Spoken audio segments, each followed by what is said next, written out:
weather, Tito, na laging may panahon para sa'yo. Tito Alvin, uulan ba o araw today?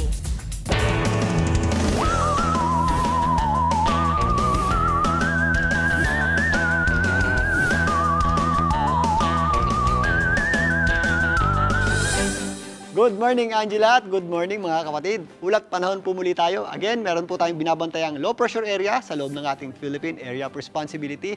Ito po ay huling namataan ng Pag-asa sa lying around 295 kilometers south-southeast o ibabang bahagi ng Kalayaan dyan po sa Palawan sa may Pag-asa Islands. Ito pong ating low pressure area ay nakapaloob dito sa ating tinatawag na Intertropical Convergence Zone na nagdadala po ng mga posibleng scattered o kalat-kalat na pagulan sa areas ng Palawan, ilang bahagi ng Visayas at sa malaking bahagi ng Mindanao.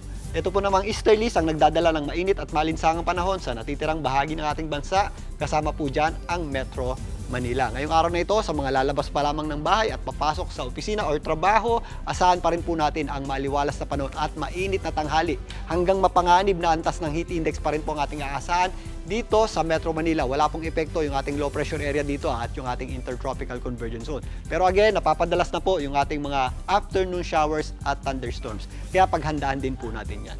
Dito naman sa area ng Cebu, medyo mas maulap po ang panahon natin at almost certainty na po ang mga possible na pag-ulan.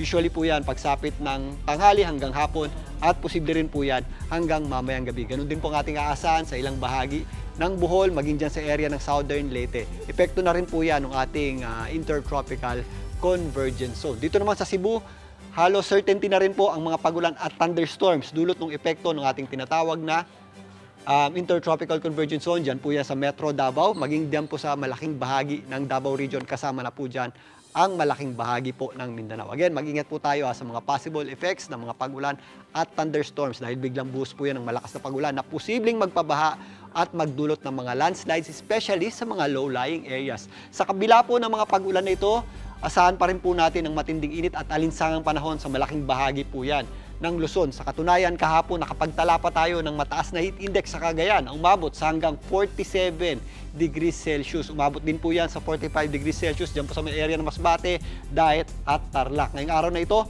mainit at malinsangang panahon pa rin ang ating aasahan sa malaking bahagi ng Luzon na naglalaro sa 44 to 46 degrees Celsius yung ating mga heat index na inaasahan.